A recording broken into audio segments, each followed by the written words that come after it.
Woo, Chile.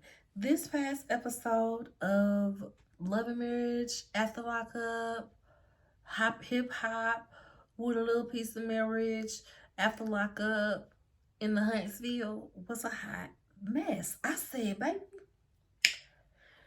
the Mississippians is out here cutting up this week.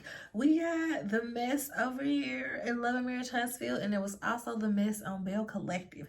And I know I don't review that show, but baby, it was a crazy, crazy time. I just gotta touch on it just because it was so gag worthy, y'all. If y'all watch Bell Collective, y'all know, but if not, bear with me these 2-3 minutes, okay? The way that they did Akeisha and Willie is so insane. And the way Letitia and Latrice are really trying to carry on as if Akeisha and Willie ruined the event and not they raggedy husband boyfriends. It's so insane to me. But y'all, Akeisha got on that live. Well, for one, the interview was with Willie. And at the end of their interview because Carlos King, Dustin Ross, and Jasmine Henley, she's always on with Carlos King. I like her. She has funny commentary when it comes to Potomac. And Dustin, I love everything Dustin do. He's on the Friend Zone. He does a show. What's that show in Revolt? Bet on Black. He's the host of Bet on Black. I love everything Dustin does. He's honestly my podcast inspiration. If anybody out there know Dustin Ross, put me on. Tell him I need a mentor. But anywho, let's get to the what I was talking about with Bell Collective. They at the end of the Willie interview, he's like, "Oh, okay, tell Akeisha." I said, "Hey," he like, "She right here. She want to say something." Akeisha saunters into that frame, posts up on the back of Willie's chair. She's like, "Yeah, congratulations on Bell Collective for being renewed for another season. Yeah, clap it up. I got my contract in the mail. Yeah, but I'm gonna have to send it back because we quit. And Carlos King is like keeping his poker face because whatever smile he had as she came onto the frame looking all cute, he just like, and so when she said that, he was just like, and Dustin is like, "What's this happening?" And Jasmine is like, I said, "I'm Jasmine, baby." Mouth open like, and then she was like, "And my attorneys will be sending your attorneys over at Kingdom Reign some paperwork, okay? I didn't want you to hear it from nobody else." Baby, I passed out. I said, "Oh, is she suing him?" Because it's definitely giving unsafe work environment. Because the way that this episode, the way it's set up, you knew that they was going to try to jump on them people. Like, you could tell by the way the energy was, it was going to be a mess. So, we going to see what that lawsuit say, baby. Because she said, "I didn't want you to hear from nobody else first." But all right, y'all, let's get into the show that I'm here to actually review. Love and Marriage Huntsville, Season 9, Episode 7, Stirring the Pot Over Drinks, okay? This episode, it was a lot. It was a lot. So, it starts at the party where we left off. I feel like the way the speech was chopped up, that Ken might have mentioned Marquez as a parent as well. But, you know, they got to chop stuff up to make it salacious. So, I'm wondering if he did mention him or if he was really being petty and did not mention that man. But yeah, he's like, "I'm the father. Yeah, these are our kids." His son is just looking like, "Here go my daddy doing the most again." Like, his son just looks so much annoyed. So everybody's at the table, chit-chatting, you know, and then everybody kind of gets up and leaves, leaving Mel and Reese there by themselves. She says, "Oh, baby, it's high time I talk to you since I done been around talking about you to everybody else, okay?" She tells him that it was irresponsible and embarrassing that he went right back to partying and drinking after his DUI. Especially for him being the, Mr. MLK, Maurice Scott Jr., Luther King, Mr. Morals and stuff. She's annoyed. He's like, oh, so you're basing your opinion off stuff that you don't actually know? She's like, listen, I don't need to know the ins and outs of what was there. You got arrested for a DUI. And I'm like, exactly. It's not like it's a domestic violence case where there's evidence to come out or not. You got arrested for a DUI. If you blew into the breathalyzer, there will be hard proof that you were drunk and or not. You can maybe get it thrown out, but you have a DUI. So her jumping to conclusions is like, you're being defensive, buddy. But let the internet tell it, he shuts her on down. Some people feel like he was being defensive. I feel like it was a bit of both. He was being defensive, but I'm sure he was very much over her as well. And he shut her on down. He just like, going on with that mess. He getting defensive. His tone is getting crazy. He's in his confessional like, oh, I didn't know that Mel was omnipresent and omniscient, okay? Oh, she's on her way to being a deity. Oh, being all corny and stuff. Kimmy comes over there to sit silently to make sure nothing goes sideways. Everybody's back over there by now. And he's like, you assuming stuff and you attacking me. She laughs and tries to walk off and leave, but she comes back over there and they just still kind of have this argument. Ain't nothing much more to it. Destiny's in her confessional. She says she feels like Kimmy should jump in, but she also knows when it comes to Mel, just let her be. Just let her be. Now Mel tells Kimmy about his tone and, how he was acting before she came over there.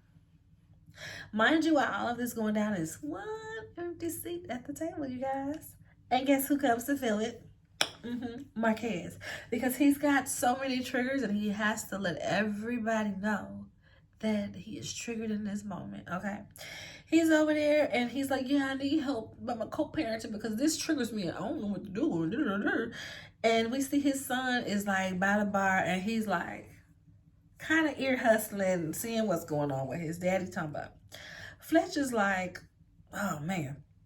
His son comes over and gets him. He's like, hey, I need you for a second. And Marquez, at first he was like, what? I mean, do this be right now? And he's like, you know what? Anything for my kids. Anything for my kids. And he hops on up and his son pulls him to the side and is like, listen, you gotta calm down.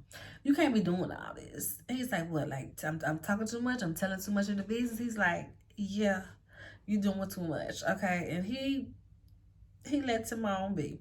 Fletch said that, he was probably embarrassed that his dad was doing this at his party. I said, yeah, and clearly Ken done raised him to have enough sense to not be taking care of in-house stuff all in the public.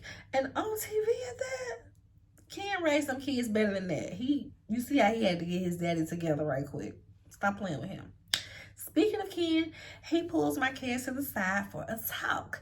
And they're going back and forth about the same thing that they're always talking about.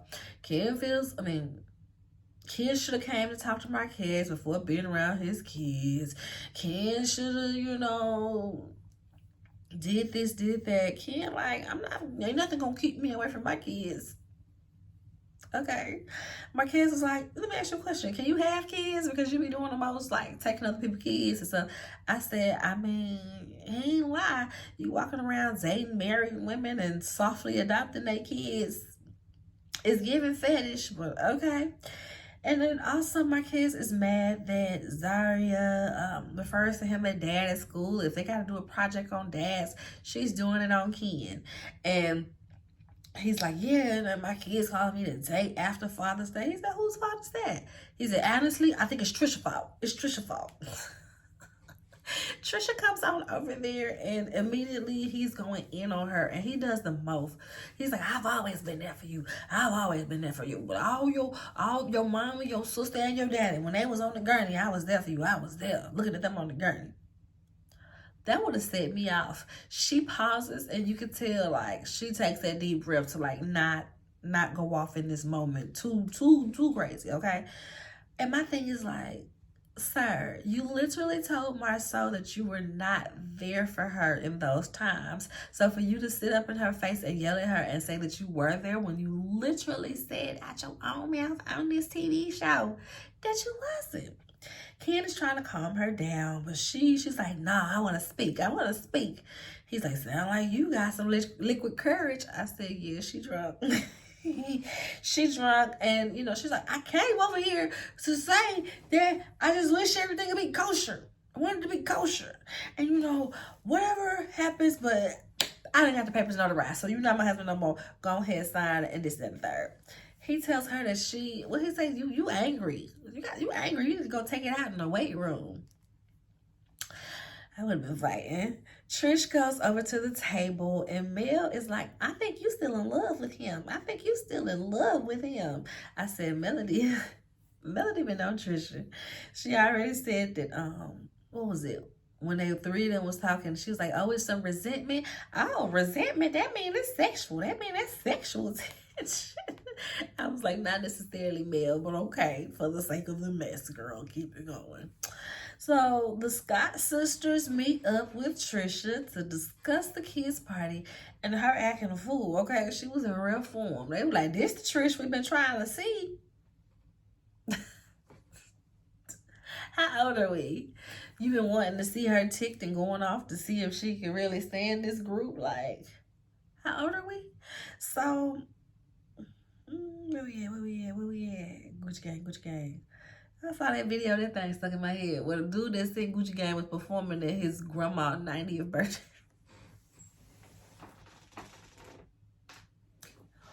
Why, Ebony? Why? Anywho, she says that, she was tired of Melody talking smack. And Kimmy was like, yeah, I saw you told her it's going to be a domino effect that you going to get him and then you going to get her too. It sounded like Kimmy was like, she said she going to get her too. Trisha was like, yeah, I'm going to slap him and I'm going to slap her too. And I'm like, did you say you was going to slap Melody to her face or you said you was going to get her? Because it's a little bit of difference. But yeah, girl, okay. She tells them about Mel questioning her about Martell. They show the flashback and she's like, okay, well, which driveway was it? And da-da-da. Oh, it was a 10-minute drive this way. Yeah, it was deer out. Mr. Mel said, they out at night. They out at night. They claim that Mel still want Martell, but I'm just like, it's really not giving that. It's giving, I'm producer on this show. I got to give you the scene. I got to ask the questions because clearly ain't nobody been asking the right questions to get you to answer it correctly, okay? That's what it's giving.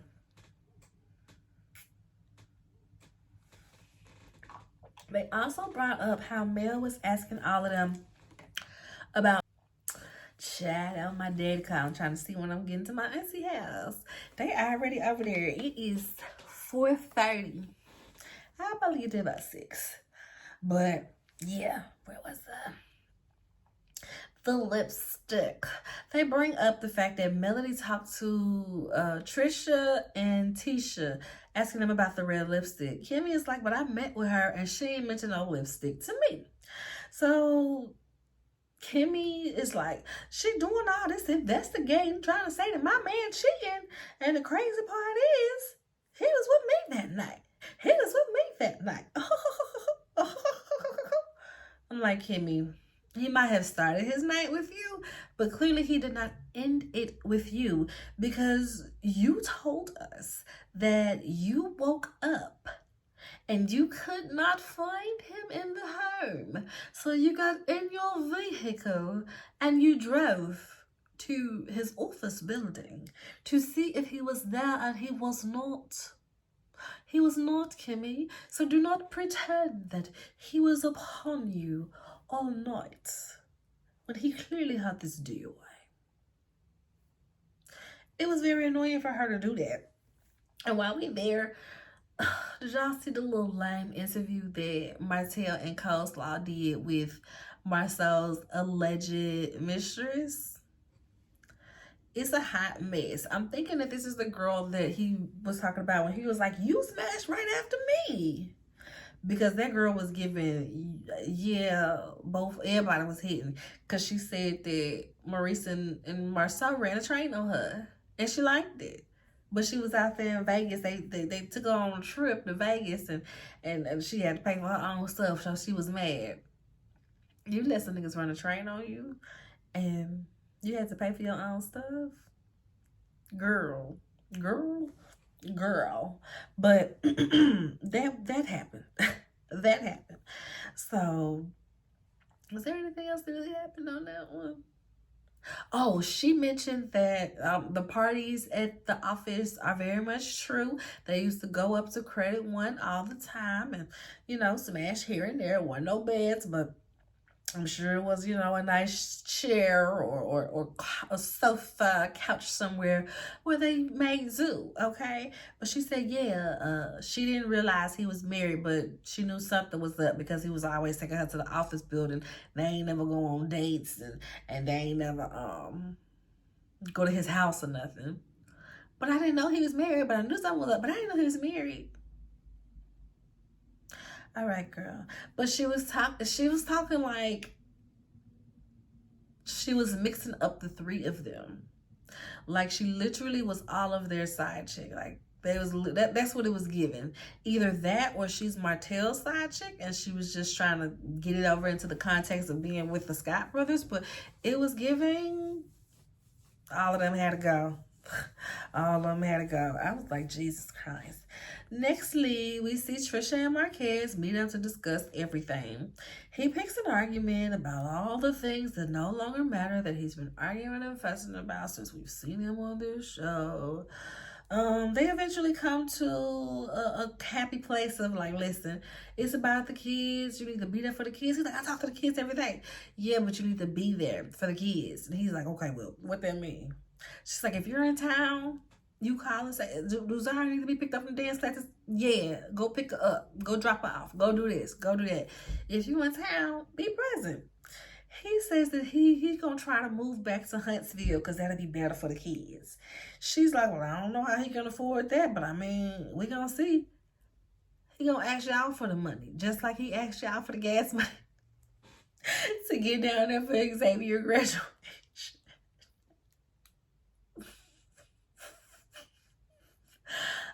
He should be so ashamed that he had to ask that man and his ex-wife for gas money to come from Atlanta to Huntsville to see his son graduate.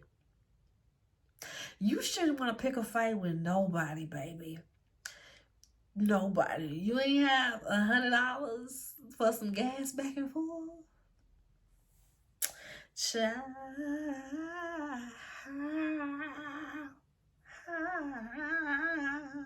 I guess he took Ken up on that offer because when they all met the first time, Ken was like, yeah, we can get to the point of when you calling me to talk and when you need something too. I could be your daddy too. I'm the kid's daddy. I'm Trish daddy. And I might as well be your daddy too, okay? Hey, you need a little pocket change? Go get yourself some ice cream. You need a little gas money? Here you go. Don't spend it all in one place. Lastly, we see Kimmy has a sit down with Mel to address the lipstick rumors. Mel is just dismissing it. I just don't really want to have that conversation with you. You know my opinion. So why do you, what more do you need for me to say? And I get both sides of it. Mel is like, girl, you don't talk to everybody and got what I said, so what does this matter? But at the same time, y'all had a truce to bring stuff to each other. So the fact that you not only didn't bring it to her, but then proceeded to talk about it with everybody else in the group as if it wouldn't get back to her is childish, it's petty, but Mel probably feels like you did it to me when it came to me and mine. So I'm going to do it to you and yours, okay? You and yours going to get it too. It's petty, but I can see it being a little get back. I can see that. Okay, so Kimmy is annoyed because she's like, no, you need to stand on business. If you say it to my face. Say it to my face. She's like, well, you saying that he cheating. What proof do you got? Mel's in her confessional's like, she must know that he is cheating or think that he's cheating. Because if not, why wouldn't she say that, no, he wasn't cheating on me. No, there wasn't lipstick on his mouth. Instead, you asking for proof. She's petty. and she holds grudges. But I can see how she would feel a way to get the he get you gotcha to everybody because how they roll so hard for Martell. Now, I be wondering, like, am I that petty? Would I be this petty to do all that? I don't think I'd be this petty. Cause I don't think I'd be this petty, but it'd be interesting to see. But I can see with her being a grudge holder how she gets to this place because, oh, okay, now y'all want to talk about Martell as this terrible person. I've been saying that for years and y'all been having his back. But no, he's such a terrible person. Let me tell you who all is a terrible person in this town and this group. That's what Mel is on. But yep, y'all, I think, are we getting this next week? I think, no, I don't know. I don't even know. It'd be so many breaks and holidays and this and that. So who knows if we are getting one next week. But all right, y'all, let me go up here to my family. We gotta cook these little jackfruit sliders and get ready to go have some family fun for Christmas Eve. Merry Christmas to everybody out there. Hope y'all have fun. You get everything you want. You get all the love you need and desire. You have family or friends or co-workers or somebody to be around to just enjoy these festivities, and happy holidays for those who may not celebrate Christmas. Make sure y'all like the video, subscribe to the channel if you haven't already, and let me know what y'all think about this review, this episode, this show. It's time for me to go. Y'all hear that little girl back there?